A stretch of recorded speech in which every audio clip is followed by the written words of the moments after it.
Chris Piotrowski, welcome to the Game Informer Show, sir. Thank you. In person, in the studio, you sound fantastic. Oh, thanks. It's the complete opposite of last week's interview, so I'm very happy to have you here. Thank you. Yeah. It's really nice to be here. It's my first time in the city, in this cold city. All right, I don't know. I mean, just say it's beautiful and It's leave beautiful. the cold part out. No, I mean I live in Canada, so that's not necessarily. I'm not knocking it. Yeah, this is Minneapolis for people who aren't familiar. But did you do anything fun last night? You got into town last night? I got in late and checked into my hotel, and then went to the only Irish pub that was still serving food to get some food in my belly before I went to sleep. Okay. And I grabbed a burger, and then somebody from this lovely town bought me a shot. What? And hooked me up with a cigarette and welcomed me to the city, and then told me to have a good night. And I was Good like, job. "This is nice. Good this job, is a nice Minneapolis. place." Yeah, All right, Minneapolis. I'm so happy. Totally welcomed me with an open heart. And then we welcomed you into the Game Informer office this morning, and you came in, and you saw our game vault. Yeah. And you said, number one question, do you guys have Metal Warriors? Which really, there's no way to get quicker to my heart than asking about Metal Warriors on Super Nintendo, that awesome old Konami game. Yeah, it's one of my favorite games. I've been hunting for it for a long time, and every time I found it once in a New York game shop, like one of those like little retro shops, and it was $175. Ugh. And I was like, I'm gonna get it, and I was like, I'm gonna think about it. Then I came back the next day because I decided to get it, and it was sold. It was gone. And then I haven't been able to find it since. So yeah. Why is the actual cartridge important to you? Not that I'm saying there's other ways to get an old Super Nintendo game, but I grew up with Super Nintendo, and so for me, and I used to have that game too. So it's more like trying to find my old collection again. But I also just, I don't know, I'm like when it comes to certain games, I like to find them and get them. Like I know you can play it on emulator and stuff like that, but you're trying to rebuild your childhood. You're trying to start over again. There's certain artifacts that are important, and Metal Warriors is one of them. It's one of my favorite games of that generation, and has a lot of awesome, like it has like a cool 2-player mode. It's just a great game. It has everything you need. The other thing about Metal Warriors that I really love, and this might actually be related. You can exit out of your little 100%. Robot like in Blaster Master kind of thing. And for a little moments in the game, you are playing a tiny little character. And I just thought of that connection right now, but that has a little bit of like maybe my love for that game and that tiny little character in Blaster Master and Metal Warriors maybe had something to do it underneath the hood. That might be a stretch, but you're talking about... it might be a stretch too.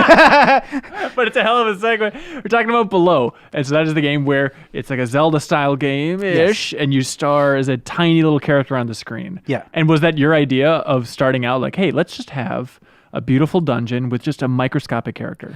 Yeah, that was the very beginning of the idea. That was one of the first things that we tested out, and I think like for me when HD TVs first came out, and I saw games made by Pixel Junk, or like the Pixel Junk series, I mean, from Q Games.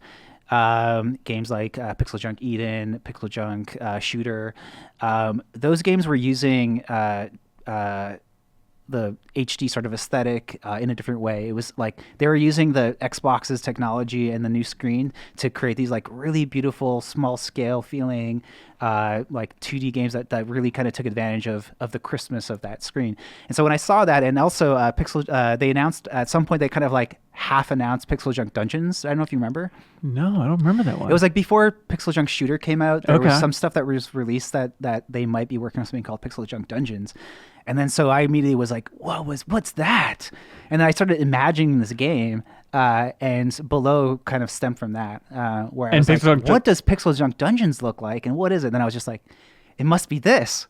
And it kind of became the beginning of Below. So Dungeons never came out. So Dungeons never came out. I think it became Shooter, Pixel Junk Shooter.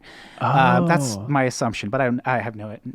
Have you ever reached out to Q Games to tell them like, hey, look at Below? It's kind of inspired by the one name you guys. I talked with Dylan Cuthbert once. I think at like I don't know, either E3 or GDC, one of those things. I met him and talked with him and let him know that was a major inspiration for the game.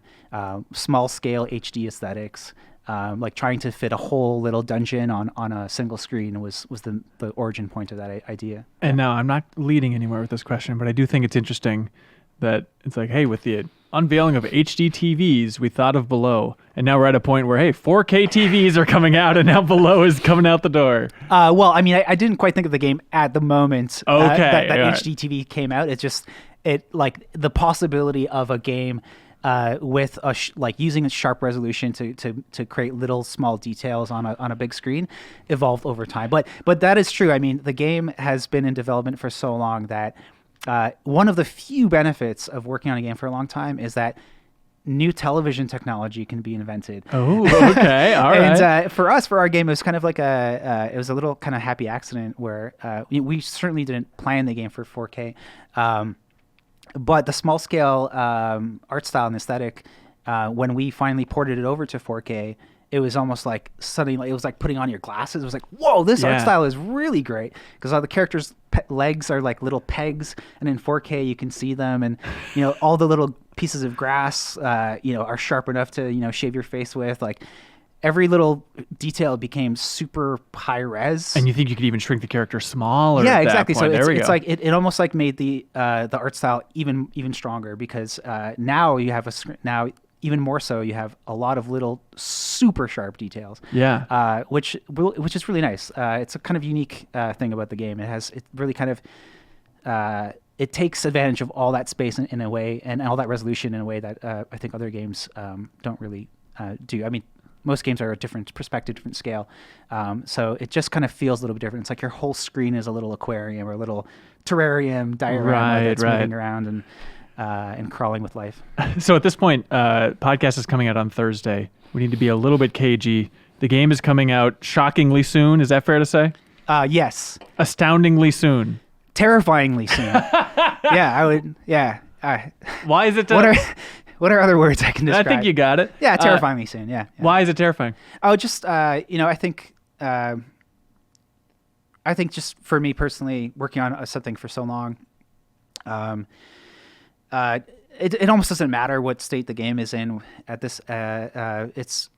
I would be, I'm getting put through sort of an emotional ringer, just because if you work on a game for quite a long time, it does sort of end up seeping into your bones, and it becomes a little bit more than just like a project. It's like this problem I'm dealing with for 6 years of my life, and so then now the idea that like after all this time of working on this project, struggling with it, iterating on it,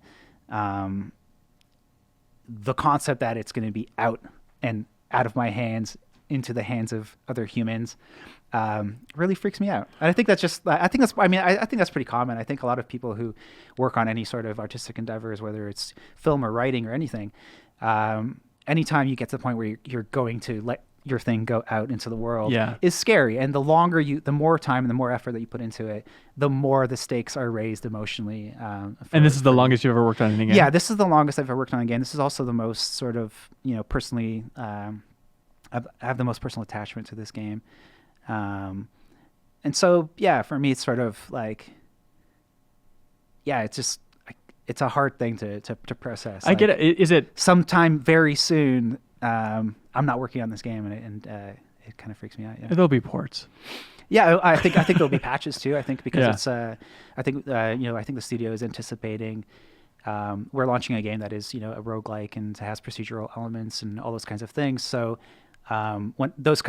because it has those kinds of systems in it, that inevitably sort of lends itself to post-launch balancing and things like that. That comes from the players. Once you throw a ton of players at the game, things are revealed. That inevitably we're going to have to do a little bit of pruning after we plant the seed. So what is it about launching it? Is it just kind of a bummer to see everything boil down to like, all right, now here's the Metacritic score for Below? Or are you just scared of negative feedback? Or is it just like this rawness when you watch Twitch streams, you just are going to feel like they're beating up your kid? All of the above. Okay. Yeah. It's all very, very scary.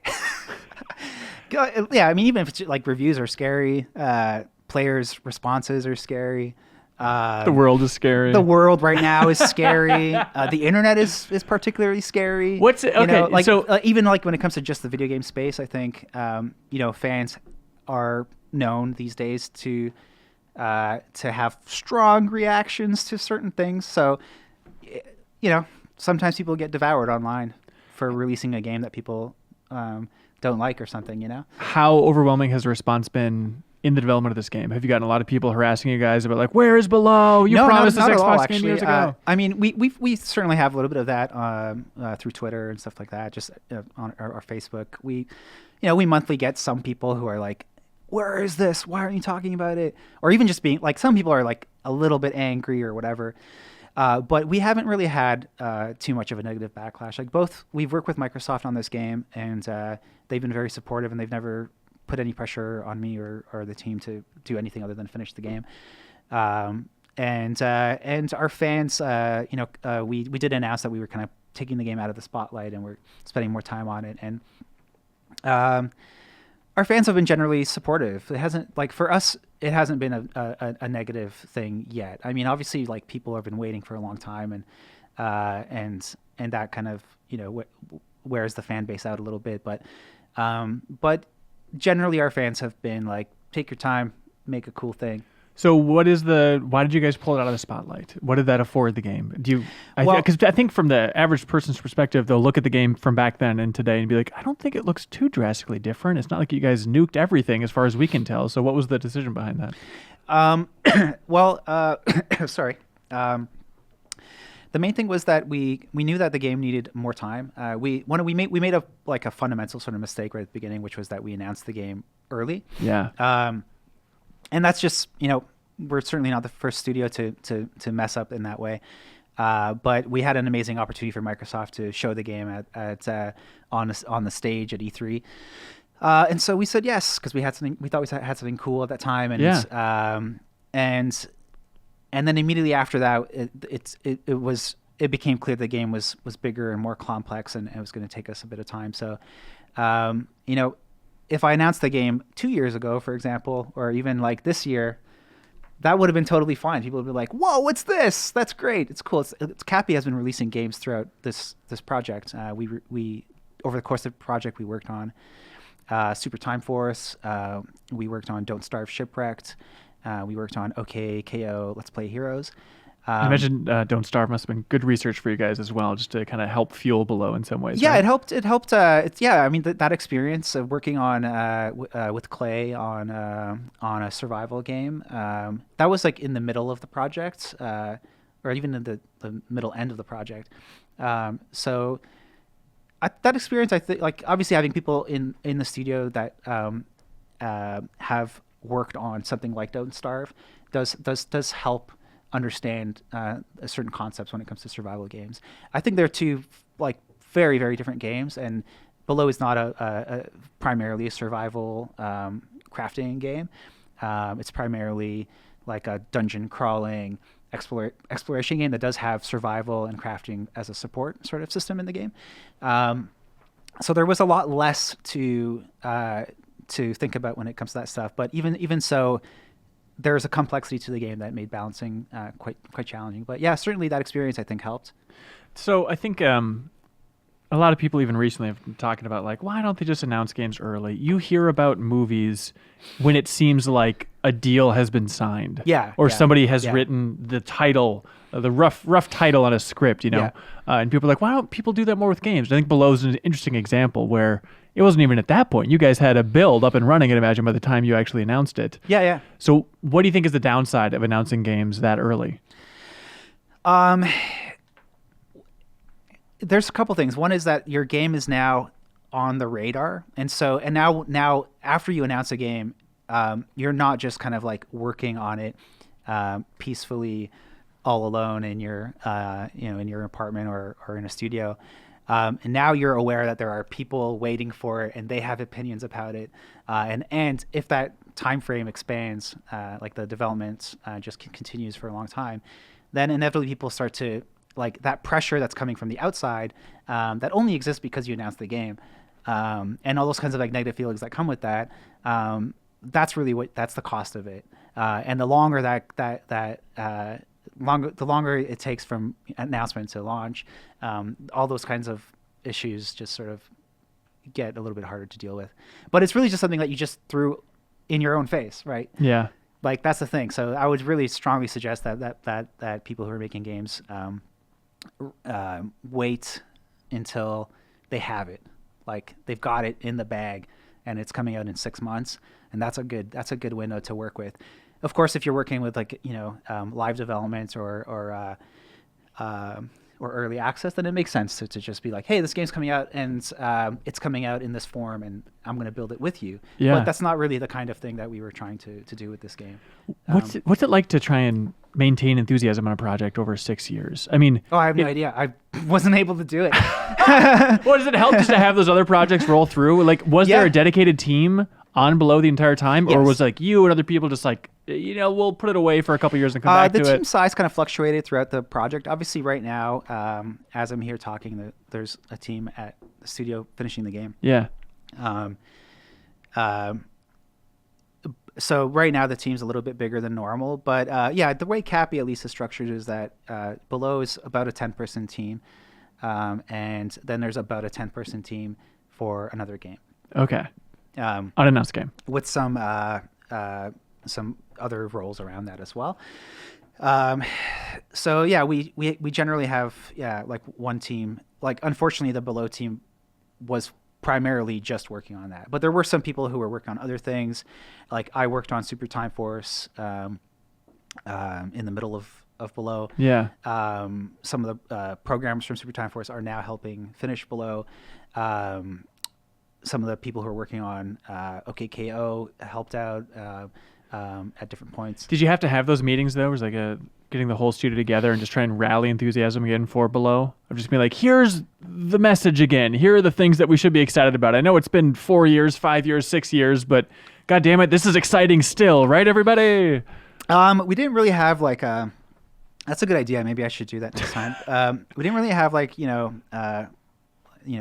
rah type meetings, but for us, we did show the game. For the big kind of boost for us, I find, and I think this is probably true for a lot of development, but anytime we showed the game at PAX, for example, or at Day of the Devs, or I showed the game in Barcelona at an event called Be My Human, and those events are really where that kind of motivation comes back. So if you spend a weekend at PAX showing the game to thousands of people, and the reactions are like, oh, this is nice, I like it, then the people who are there manning the booth can take that back to the studio and say, the reaction was actually this. I know we're all dying right now, but hey, I saw people who aren't working on this game play this game, and they like it. And I've seen it. I've been to the mountain. Yeah, they get into it, and they get sucked into it, and they play it. They want to play it for longer, and so those are things. That's like we didn't quite have meetings like you described, but anytime like we were showing the game at any of these kinds of conferences or events, that was always those were those little high points where the people who were at those events come back and tell people, hey, this is good, we should be happy, this is what people said. Relaying the positivity that players have for the game while we're kind of struggling with it came from mostly from those kinds of intervals. The catch, though, is if you wouldn't have announced the game for 6 years, that's true, or 5.5 years, then you wouldn't have that boost of energy. Then just be people in the mines for 5.5 years. Like, well, I hope people like You're this. right. Oh, God. That's the flip side of doing it that way as well. Yeah. Has this been a tough game to develop overall? Yeah, for sure. Yeah, it's been difficult. Conceptually, it's been a difficult game for me. It's been difficult technically and artistically. We've had over the course of this project, we sort of transitioned into 3D, kind of like in the middle of the project. Oh boy! So that was a major factor for the kind of expanded schedule. And we also have never worked in 3D. So like previous to Below, we were 100% 2D studio. Every game that we've ever made is just delicious 2D pixels. And then even the first trailer, if you take a look at Below's first trailer, it's 100% 2D. Aside from the main character. The main character was always 3D. And that was the beginning of the problem. Because eventually we were like, okay, now let's make this 3D because the lighting looks a little bit better if we don't fake it with normals and weird 2D wizardry. And then we just sort of like we're slowly adding more and more 3D into the game. And then we got this kind of like hybrid of 2D and 3D. And if you add it all up, it's like we did not know how to make a 3D game. And Or you just we learned were how to scared make to? It's just like, that's going to be a whole challenge if we No, do we just jump. we just like in the middle of it kind of decided to learn how to make a 3D game and make a 3D game, and also for that 3D game to be really weird and unique and do Right. weird stuff in 3D. That it just all of that combined to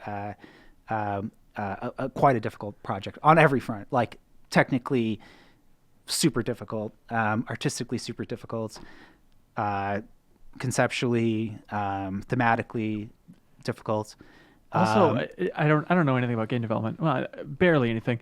But it seems to me like the Below is such like an atmospheric, beautiful game. It's such a subtle game. Thanks. And the idea of like learning new technology and also harnessing that technology to be subtle and atmospheric. That's a deadly combination. That is exactly a deadly combination, and that's one of the major things that I could point to as an explanation for the rough ride that we had. Does it just mean iteration after iteration, or what does it look like on the ground floor for you beating your head against the wall? Yeah, it's a highly iterative process for us. So every little thing in the game, whether it's from the UI or from the lighting or the fog of war, is something that we worked on for like literally years. The grass, I'm not kidding. It took us a long time. It wasn't the whole development, but we did take a long time to do that. Good looking grass. Thanks. It's good to hear after that time. But yeah, most of it's like that's generally the way I work. We a lot of our projects. Well, it depends. Some projects are more blue sky and sort of like here's the goal, and we kind of know the general concepts of the game, but I personally like the idea of letting games sort of grow and sort of evolve and maybe offer possibilities through exploration of the kind of mechanics and stuff like that and technology. And that's sort of how we approached this game. It wasn't a game that was like figured out front to back in a design document. Hey, that's another reason why the game took a long time. It was a very, very much like on your feet sort of like, where do we go from here? What's working? What isn't working? Okay, this is not a path we're following, but we're going to explore more in this direction. Oh, now we've explored in this direction, and now we're not doing this because that didn't work.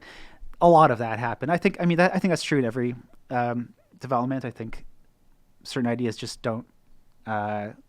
They sink instead of swim, Right.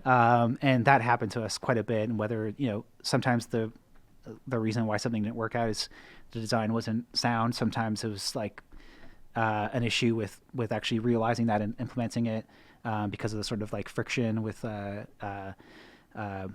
just like the difficulty of the setup for our engine and all that kind of stuff. Yeah. Was it ever close to cancellation in your mind? Was there ever a period where it's like, let's just not finish this?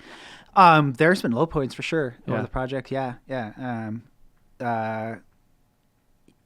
I mean, the game has just taken so long that there's a lot of times where we had to sit in a room and just be like, are we just going to launch this game like Oh, wow. right now, or are we going to give ourselves another year to finish it right, or are we just all ready to pack it up and just give up? That's definitely been part of the development. I think that just happens with long projects. There's a point where you're like, why am I still doing this? Like, is there an end? Look, so how do you it hit happens. the end? Like this year, how did you decide like, all right, it's coming out the door no matter what? Well, we were close enough. Like this year, we managed to circumnavigate the entire world and get the whole structure of the game in place. That's also one of the reasons why it took a while. The world is pretty. We excavated a pretty deep hole. Unfortunately, we got stuck in that hole for a bit after it. But making the whole game world took quite a long time. So this year we got over. We finally got everything in play. So every area, every enemy. It wasn't done yet. They're still polished and balancing, all that kind of stuff. So that's what we've been focusing on now. And so we got to a point where we sort of felt like this the end was in sight now, and we sort of made a hard decision that we were going to push to finish the game. Yeah. Yeah. Did Microsoft help pay for this thing, or financially was it ever a concern how this thing was going to come together? Or when it comes to us like running a game for this long, that kind of comes from the two team format. So we have we made some games that have generated some cash for Cappy. That's Canadian for cash. Yeah. Okay, got it. Cash. But yeah, part of it is also like we take on a contract or an opportunity comes in or we want to pursue another game, and so some of the support for the project thankfully came from the other projects that we've made. Okay. Whether it's through just putting out a game and having profits or just a good contract. And so the deal with Microsoft is a handshake of, hey, we'll launch it first and you guys can help promote it a little bit? Yeah, for the most part, yeah. Okay. Yeah. There's some exclusivity stuff that I can't really talk about, but Right. But yeah, I will just say that they've been very supportive, and they've always they've also always treated the game as like a little special feather in their hat. Yeah, for sure. And I'm kind of surprised that feather stayed in their hat, because there is a lot of stormy weather coming at it to blow it away. Batten down the hatches. Yeah. I probably asked too many developers this, but has Microsoft ever tried to purchase you guys? It seems like with them going around just buying up every studio they can, was there ever any talk of like, we love Below so much, would you ever want to make it official? As far as I know, they haven't. Maybe if we released the game 4 years ago, then maybe that's what would have happened. I see. Okay. That's fair. But yeah, I mean, they've been very positive. But yeah, we haven't been in that situation. Okay, sure. We've generally haven't been really looking at that kind of concept of being bought. You got enough cash? I don't think any studio ever has enough cash unless you're like Fortnite or whatever. Yeah. Or I mean, that's more than enough cash. Yeah. Who knows but I mean, Cappy's okay. Okay. We're okay. That's great to hear. Okay. We love you guys. Okay, so releasing a game is the scary part of the project. When's the sweet spot? When's like peak heaven in game development for you? I generally really like the beginning of games, and I really like the ending of games. Oh, the ending. Okay. Yeah.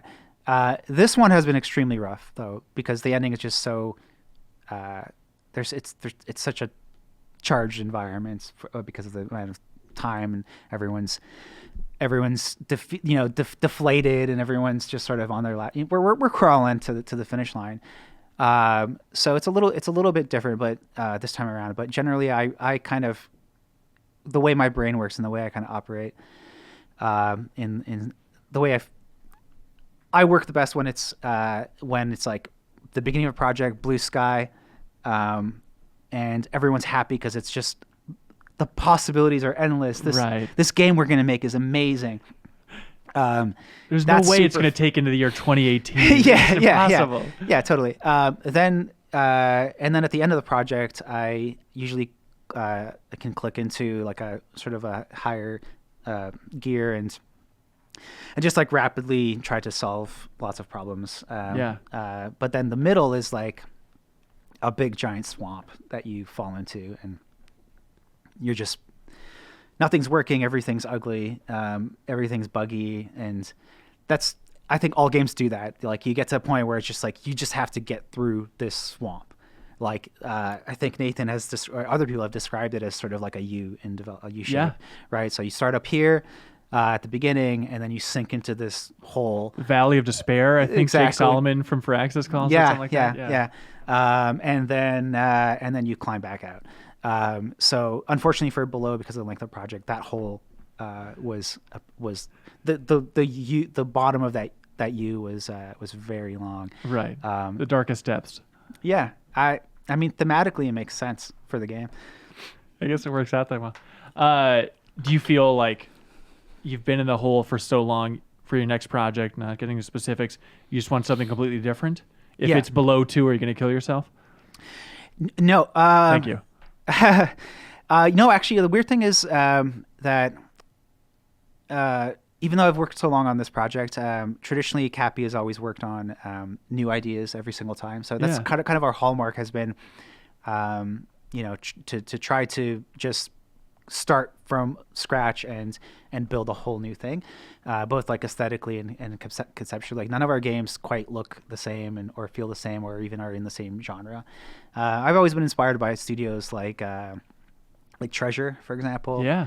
Like Treasure's kind of like one-offs, beautiful one-offs, and like I mentioned, Q Games has been a big inspiration for me as well. Just like creative, interesting projects, each one with a different, highly developed art style and different kind of themes. So I've always kind of like that, and that's how I've been working, and the studio has been working since we began. But Below is the first time where I've worked on a game where, even though it's ground me to a pulp and like I need to go on some kind of sabbatical, the ideas and the aesthetics and the concepts in the games and the sort of the theming is stuff that I would love nothing more than to explore more of. I think this is the one game that I would like to follow up. Oh, interesting. So not right away. Like Of course. I don't want to go from like finish the game and then be like, all right, guys, we're on Below 2, because I actually think the team would just like either kill me or just be like, no thanks.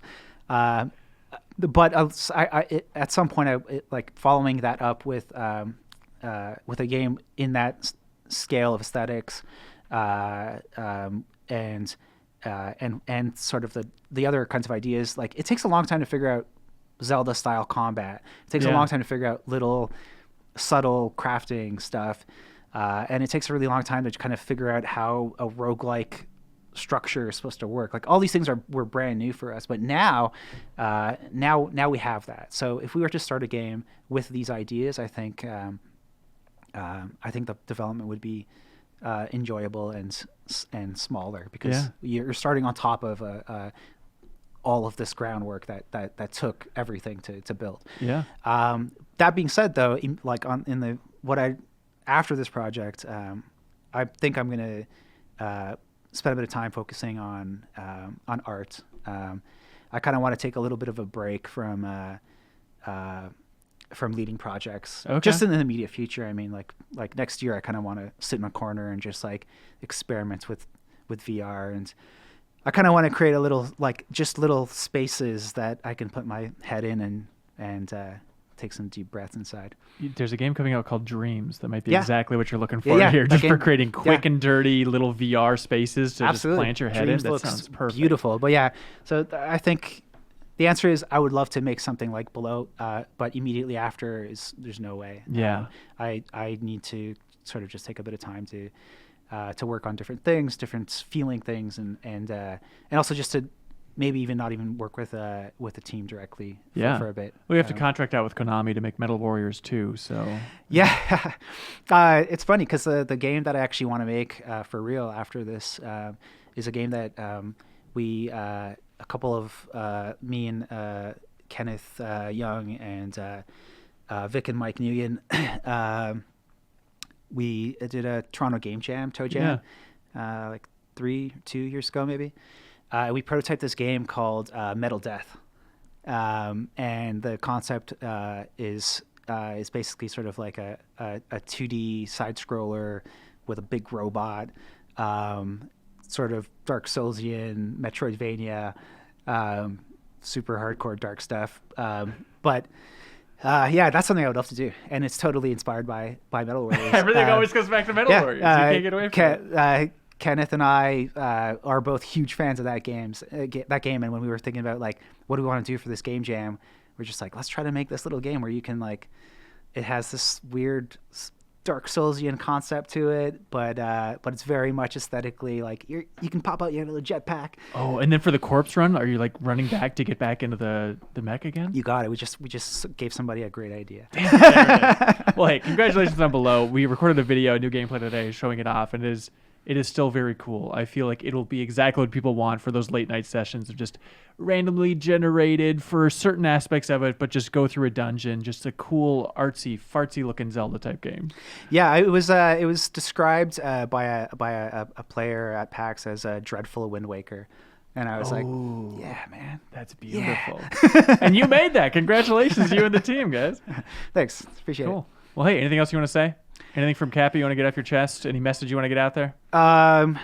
Thanks for all the support over the years of this project. It's been a very challenging project for the whole team back at Cappy, and it's finally coming to an end. And I think everybody at the studios is proud of it, and it's a unique beast of a video game with a very specific flavor. And I don't know. I think kind of excited it's coming out soon. What are you and looking I for? hope you all like it. What kind of feedback do you want? If people play it and enjoy it, only if they enjoy it, what type of thing do you want them to tweet at you? Do you want them to say like, oh, this little detail is great? Or you just want them to say, you're the best, you're the king? No, I just want them to like not tweet at me. Oh, okay. That's the way you show respect. Yeah, just don't tell me anything. Whether you like it or not, don't talk to me after the All game. right, he'll be busy in his little VR world, everybody. All right, well, hey, Chris, thank you so much for swinging by, man. I really appreciate it. Thanks, I appreciate it too. That was just a clip from a larger show called The Game Informer Show. You can find it on iTunes, Google Play, or GameInformer.com. We take the fun opportunities and exclusive information from Game Informer magazine and boil it into a show that airs every Thursday with exclusive cover story information, developer interviews, a lot of fun stuff. So come love games with us.